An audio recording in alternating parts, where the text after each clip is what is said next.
J'espère que vous allez bien, j'espère que vous vous portez bien. Le journal de dimanche, le JDD, comme on l'appelle ici en France, qui est l'un des titres les plus prestigieux, les plus importants, les plus influents de la presse française. Il date de 1948, mine de rien. Le JDD, qui est un hebdomadaire très prestigieux, dans son numéro du 26 janvier 2025, c'est-à-dire aujourd'hui, je parle aujourd'hui de dimanche 26 janvier 2025. Le JDD a sorti des révélations que moi je pense que nous allons peut-être des Algériens ne vont pas, heureusement que nous sommes un peu établis en France, des fois on arrive à capter ce genre d'informations qui passerait inaperçu si on était établi sur le territoire national. C'est pour ça que c'est bien des fois d'avoir des médias et des journalistes algériens qui peuvent voyager, qui peuvent être établis à l'étranger, qui peuvent résider à l'étranger, parce que c'est important d'avoir certaines informations qui proviennent de sources étrangères et qui ont du recul par rapport aux sources algériennes pour l'apprécier ou pour l'évaluer ou critiquer ou constater les différentes évolutions de la politique du régime algérien. Le GDD, ce 26 janvier 2025, a révélé une note, le contenu d'une note des services secrets français. C'est une note qui a été écrite par la Direction nationale du renseignement territorial, la DNRT, qui est l'un des plus importants services secrets français. Alors, il faut savoir un peu de pédagogie, parce que les Algériens peut-être ne comprennent pas ou ne connaissent pas comment fonctionne l'appareil sécuritaire ici en France. On connaît la DGSE, qui est la Direction Générale de la Sécurité Extérieure, dont le nom est très connu parce c'est la DGSE, il y a des films là-dessus, il y a la fameuse série Le Bureau des légendes à Canal+, il y a eu des films, il y a eu des livres, il y a eu toute une littérature sur la DGSE. Ça, c'est le renseignement extérieur, qui est très connu, donc la presse algérienne parle souvent de la DGSE, des fois pour l'impliquer dans des fantasmes, dans des théories de complot totalement absurdes, totalement hallucinantes, mais la DGSE est connue. Sauf qu'en France, il n'y a pas que la DGSE, ça c'est le renseignement extérieur. Il y a aussi le renseignement intérieur. En France, le renseignement intérieur, il a plusieurs filières. Il y a plusieurs filières du renseignement. La DNRT, c'est l'un des 4 services de renseignement intérieur de la France. La France, ils ont la DNRT. La DNRT, c'est la Direction nationale du renseignement territorial qui relève directement de la Direction générale de la police nationale, la DGPN. En France, ils ont la DGPN, nous avons la DGSN, la Direction générale de la sûreté nationale en Algérie. En France, la DGPN, elle a son propre service secret qui s'appelle la DNRT, la Direction nationale du renseignement territorial.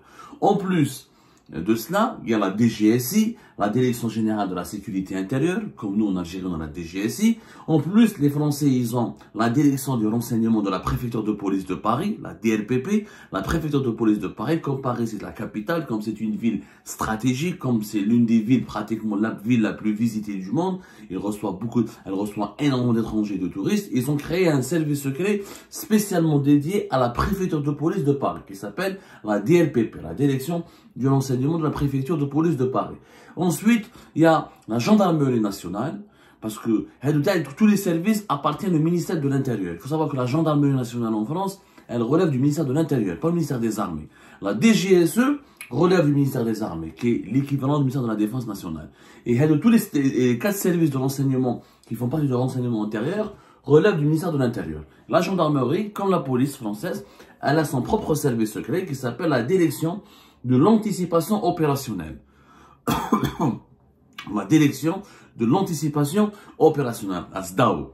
Tous ces services ont pour objectif de fournir au gouvernement des renseignements importants sur l'évolution de la sécurité intérieure, la sécurité nationale, d'identifier les menaces terroristes, les menaces et les risques contre la sécurité nationale, faire des enquêtes, lutter essentiellement contre le terrorisme, la grande criminalité, le banditisme, le trafic de drogue, la criminalité financière.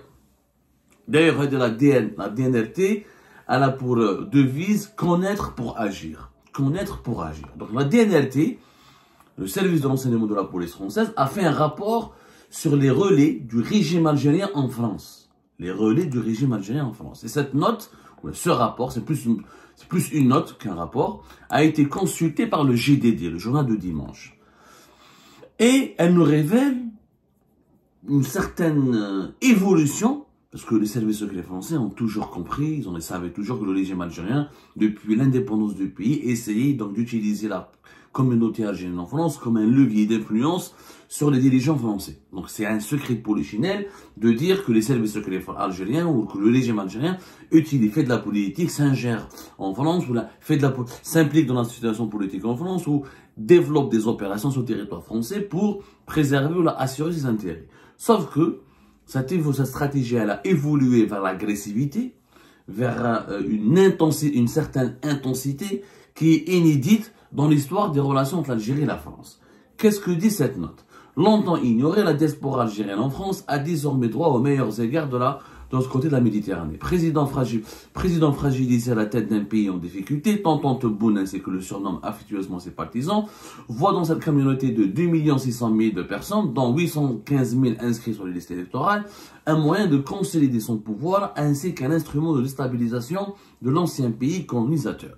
Voilà comment le JDD résume l'esprit de cette note de la DNRT sur la stratégie d'influence du régime algérien en France. Ces dernières semaines, les arrestations en cascade de plusieurs influenceurs algériens sur notre sol ont mis en lumière la vitalité des relais d'influence du régime algérien sans qu'il y ait de lien direct entre ceux qui sont sans qu'il y ait de lien direct entre eux avérés par les autorités, sans qu'il y ait indirect, c'est-à-dire pour le moment il n'y a pas de lien, comme on a toujours expliqué sur Algérie Par. Les enquêtes menées par la police française n'ont pas établi un lien avéré direct entre ces influenceurs qui appellent à la haine et à commettre des attentats sur le sol français et les autorités officielles du régime algérien. Par contre, quand on parle de le GDD, donc il attaque, il dit qu'il a consulté cette note récente, donc elle date de quelques semaines, même pas de quelques mois, c'est pour ça qu'on emploie le mot récente, de la Direction nationale du renseignement territorial, qui détaille la stratégie d'influence d'Alger en France. Selon donc la DNRT, l'arrivée au pouvoir d'Ahmed Tebboune en 2019 marque un point de bascule. Très rapidement, le renseignement français identifie plusieurs individus pouvant être considérés comme des émissaires d'Alger. Jusqu'alors, précise la note, la communauté algérienne se mobilisait principalement sur les questions de politique intérieure algérienne et la période coloniale. C'est-à-dire que les Algériens de France, jusqu'à 2021, ils parlaient uniquement des problèmes politiques internes de l'Algérie et quand ils se mobilisaient sur la question de la colonisation, la reconnaissance, la nécessité pour la France de reconnaître les crimes de la colonisation, la nécessité pour la France de présenter des excuses pour les Algériens et les Algériens pour les crimes commis durant la colonisation, etc. Le changement, et il n'y avait pas un excès de revendication. Cette note de la TNRT dit qu'il n'y avait pas d'excès de la revendication. C'est-à-dire que les Algériens qui se mobilisent en France pour les questions politiques algériennes ou pour les problèmes de mémoire et du passé colonial n'étaient pas excessifs. Donc il n'y avait pas un danger de violence, il n'y avait pas un danger de déstabilisation pour la France. Le changement, selon la note de la TNRT, le service secret, le service de renseignement de la police française, le changement intervient véritablement à l'approche des élections législatives algériennes, en juin 2021. En mars de la même année, Abdelmajid Tebboune lance l'Observatoire national de la société civile, un organisme visant à porter la voix du pouvoir auprès de la diaspora. Le bilan est décevant, malgré les moyens déployés pour séduire la communauté algérienne, les 3 députés élus sont tous issus de l'opposition. Mais le pouvoir algérien a de la ressource, à défaut de conquérir les urnes et tente de conquérir les esprits en poussant fortement certains sujets, comme la reconnaissance par la France de la marocanité du Sahara occidental. Cette prise de position française, favorable au Maroc, mobilise intensément les relais d'influence d'Alger présents sur notre sol, dressant régulièrement un parallèle avec la colonisation de la Palestine. On pointe sur ce sujet le mouvement dynamique des Algériens de la France, MODAF, dont le fondateur Nasser Khabat et lui-même, membre de l'ONCC, organise ponctuellement des opérations en faveur des indépendantistes sahraouis. Et c'est vrai que ce Nasser Khabat, on en a déjà parlé, le MODAF, donc c'est pour vous dire que on ne fait pas partie des services secrets, mais on a eu raison on a parlé de ce MODAF qui est l'un des relais du pouvoir algérien. C'était l'année dernière, on en a parlé. On a même donné, j'ai oublié dans quelle émission. On a déjà parlé, j'arrive pas à trouver la date exacte de l'émission qu'on lui avons consacrée. On a dit attention, attention, il y a des manipulations, il y a des pseudo-mouvements qui ont été créés du jour au lendemain, après 2019, et qui ont commencé à exister exactement comme le dit la DNRT depuis 2021 en France, et qui essaient de mobiliser les Algériens, qui ont un discours très pro-régime algérien. Nasser Khabat, quand vous l'entendez parler, c'est plus qu'une moujahid, il a un langage dithyrambique à l'égard d'Abdelmajid Tebboune et du régime Tebboune. C'est son droit. Le problème n'est pas là, il a le droit. La démocratie en France, la liberté d'expression lui garantit. Elle lui garantit la possibilité de soutenir le régime algérien. Sauf que lui, il ne se contente pas de soutenir. Il a essayé en 2023, il a essayé en 2024 d'organiser des rassemblements, et c'est toujours des rassemblements qui sont favorables pour diaboliser l'opposition algérienne, pour, comment vous expliquer, pour essayer de semer la zizanie entre les Algériens, entre les opposants algériens, les partisans du régime algérien. Il est assez, malheureusement, je le dis bien, le Modaf, c'est très malsain. Leur manière d'agir, ils sont mobilisés sur la question du Sahara occidental. Voilà, je pense, voilà. J'en ai parlé, l'émission. Je l'ai trouvé. Non, c'est pas ici, malheureusement. Nous en avons parlé en 2024, mais je ne trouve pas la date plus exactement. On en parlera plus tard. Je vais essayer de vous retrouver la date exacte. En tout cas, on en a déjà parlé. Et bizarrement, cette note de la DNRT cite aussi son nom, ce qui démontre effectivement sa proximité avec le régime algérien et le rôle. Il est à la avant-garde des combats idéologiques et politiques du régime algérien sur le territoire français. Autre sujet régulièrement instrumentalisé par Alger, la restitution d'objets ayant appartenu à Mel Abdelkader. Une telle démarche est de nature à renforcer l'entre-soi dans un pays qui peine à intégrer sa population étrangère ou issue de l'immigration, notamment algérienne, sur fond de rancœur alimentée par la rente mémorielle. Ce que dit la note de la DNRT, c'est-à-dire que pour la DNRT, le fait que la France, le fait que le régime algérien utilise énormément les revendications légitimes, très légitimes, de reconnaissance des crimes du passé colonial en Algérie, du passé colonial français en Algérie, ça alimente la rancœur des Français d'origine algérienne, et ça divise la société française, et ça bloque, et ça ralentit l'intégration des Français d'origine algérienne au sein de la société française, parce que ça alimente une rancœur anti-française, et ce qui est basé sur la rente mémorielle. C'est-à-dire que la colonisation, le passé colonial, est utilisé régulièrement par les relais du régime algérien pour créer une sorte de mur entre la communauté algérienne, notamment les binationaux et les Français d'origine algérienne, qui sont nés français en France, et le reste de la société française. Et ça a été un signal d'alerte. Le service secret français estime que c'est dangereux de continuer d'alimenter la rancœur française, la rancœur anti-française, en utilisant l'histoire de la colonisation, alors que les autorités françaises d'aujourd'hui, les dirigeants français d'aujourd'hui, les Français d'aujourd'hui, tout simplement, n'ont rien à voir. N'ont aucune part de responsabilité dans les crimes qui ont été commis dans le passé. C'est comme si on va dire aux Allemands aujourd'hui, on va essayer de détester les Allemands d'aujourd'hui parce qu'ils ont tué les Juifs, ou ils ont tué, pour la politique de la Shoah qui était menée par Hitler. Mais Hitler, dans l'Allemagne de 1945-1930, et les dirigeants et les Allemands d'aujourd'hui, il y a un fossé. Donc, on ne peut pas continuer à alimenter les services secrets français ont peur de l'impact sur la stabilité de la société française, étant donné que le nombre des Algériens est important, on parle de 2 600 000, alors les 2 600 000, c'est les franco-algériens. Parce que on ne compte pas les pieds noirs, les Français d'origine algérienne, mais de la première génération. On parle d'une communauté de 5 millions de personnes, parce que c'est une communauté très variée. Au sein de la communauté algérienne en France, il y a les sans-papiers, il y a les Algériens nés en Algérie qui ont été naturalisés français, il y a les Algériens nés en Algérie mais qui sont uniquement résidents en France, mais qui se sont mariés avec des Françaises ou des Algériens qui sont mariés avec des Français, ils ont fait des enfants, donc leur enfant est français. Il y a les binationaux qui sont issus de la première, de la deuxième génération de migrants algériens et qui ont fait la nationalité algérienne, qui ont un double passeport, algérien et français. Il y a aussi les Français d'origine algérienne, mais qui ne sont pas binationaux, qui n'ont pas fait le passeport algérien, parce que ils sont issus, et c'est leur grand-père qui est algérien, mais c'est pas leur père ou leur mère, ou leur grand-mère qui est algérienne, mais c'est pas leur père ou leur mère. Donc, plus c'est les Harkis, les Harkis et leurs descendants, plus les Pieds Noirs et leurs descendants. Donc ça fait une communauté extrêmement variée. C'est pour ça qu'on a du mal à la comptabiliser. Quand on parle des Algériens de France, on ne parle pas uniquement des Algériens nés en Algérie et qui sont partis en France. Ça n'a rien à voir. On parle de plusieurs catégories de la population algérienne. Donc, la DNRT aussi parle d'une nouvelle stratégie du régime algérien qui est la stratégie de prise de contrôle des mairies et des instances de représentation. Comme quoi, le régime algérien a été poussé à, comment dirais-je, à sponsoriser, à subventionner, à soutenir des Français d'origine algérienne ou des franco-algériens qui voulaient se lancer en politique et qui voulaient devenir ou être élus maire dans les élections municipales françaises. Dans la DNRT, c'est un cas, elle le nomme pas bien, elle parle de Rachid A, qui est un médecin de travail à la mairie de Paris, qui intervient régulièrement dans les médias algériens. Parmi ses priorités figure le contrôle davantage des mairies françaises. Dans une liste a été dressée, le régime algérien a dressé une liste de mairies françaises, mais aussi une partie du Conseil national de l'ordre des médecins.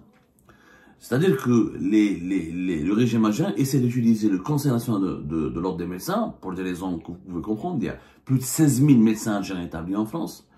Nous sommes la première communauté de médecins étrangers. Et il y a une liste de mairies, notamment les mairies dans les quartiers populaires où il y a une grande communauté algérienne. On essaie de mettre en avant des candidats franco-algériens ou des candidats français d'origine algérienne afin de défendre les intérêts de l'Algérie. Ce n'est pas une mauvaise stratégie. C'est vraiment intéressant. Pour moi, en tant qu'Algérien, je trouve que c'est intelligent de la part de l'Algérie de subventionner ou de soutenir par principe ou par les médias ou même financièrement des candidats à certaines mairies françaises, à condition de ne pas enfreindre des règles de souveraineté de la France. Si les financements sont encadrés et autorisés, pourquoi pas? S'ils ne sont pas autorisés et encadrés, je pense qu'il ne faut jamais le faire. Comme nous, en Algérie, on n'aimerait pas que la France soutienne des candidats dans des élections algériennes. Je n'aimerais pas que mon pays aussi se comporte de cette façon. C'est la loi française l'interdit. Comme on n'aime pas quand nos lois sont violées, on ne devrait pas aller violer les lois des autres pays. Ceci dit, si on soutient ces maires, si on veut avoir une génération de maires d'origine algérienne pour défendre des intérêts stratégiques, légitimes dans notre pays, moi je dis oui. Mais si on utilise ces maires pour ensuite soutenir la politique du régime, les intérêts du régime, la feuille de route du régime, qui n'est pas forcément la feuille de route du pays. Parce que l'Algérie, elle a besoin de quoi? Développement économique, d'attirer les investissements, de diversification de son économie, de protection de sa communauté, de protection de faire rayonner sa culture. C'est ça les besoins de l'Algérie. Les besoins du régime, c'est autre chose. C'est obtenir le soutien des dirigeants français pour leur politique dictatoriale et répressive, les violations des droits de l'homme, ne pas démocratiser le pays, monopoliser le pouvoir, partager inéquitable des richesses du pays, la corruption, détournement de l'argent public. Ça, c'est la feuille de route du régime. C'est les intérêts du régime ne sont pas les intérêts du pays. Ça, je ne cesse de l'expliquer. Les intérêts de l'Algérie, c'est une chose. Les intérêts du régime algérien en est une autre. Parce que le régime algérien veut se perpétuer, veut rester monopoliser le pouvoir. Alors que l'Algérie veut se développer, veut se démocratiser, veut changer et s'humaniser. Donc, si on doit soutenir ces élus ou ces politiques français d'origine algérienne pour la feuille de route du régime, c'est extrêmement catastrophique. Donc c'est là où la DNRT intervient pour dire attention, il y a une ingérence algérienne dans certaines élections municipales en France. Et à la fin, la DNRT, le service de renseignement de la police, la police française, parle de la Grande Mosquée de Paris. Et il confirme que lors de l'élection présidentielle de septembre 2024, son recteur, Shamseddin Mohamed Hafiz, a été nommé coordinateur en France de la campagne de M. Tebboune. Pour la DNRT, l'implication de cette institution culturelle religieuse directement par le truchement de structures ad hoc démontre une intensification de la stratégie d'influence du pouvoir algérien et constitue un nouveau chapitre de sa mise en œuvre. Donc, les services secrets français savaient que la Grande Mosquée de Paris avait financé, que c'était impliqué dans l'organisation de la campagne électorale par Abdelmadjid Tebboune sur le sol français. Donc aujourd'hui, le recteur de la Grande Mosquée de Paris ne peut pas nier, les services secrets français le confirment. Et cette note citée par le GDD le confirme, comme cette note du GDD, comme cette note de la DNRT révélée par le GDD, le journal de dimanche, explique largement les évolutions inquiétantes de la stratégie du régime algérien qui est devenue très agressive, très, comment dirais-je, qui fait du rentre-dedans contre la France et qui vraiment s'ingère dans les affaires les plus sensibles de la France, comme par exemple les affaires religieuses ou les élections municipales. Et ça, c'est dangereux. Ça peut être perçu par la France légitimement comme étant de la déstabilisation. Défendre les intérêts de son pays, il est possible, il est tout à fait imaginable de le faire dans un cadre noble, légal et moral, sans forcément déstabiliser la France, sans forcément semer la rancœur et la zizanie entre les Français et les Algériens, et sans forcément servir uniquement la feuille de route du régime. Ce qui nous intéresse, encore une fois, c'est la feuille de route du pays, à savoir son développement, sa démocratisation, son évolution pour progressiste et positif, et son avenir radieux.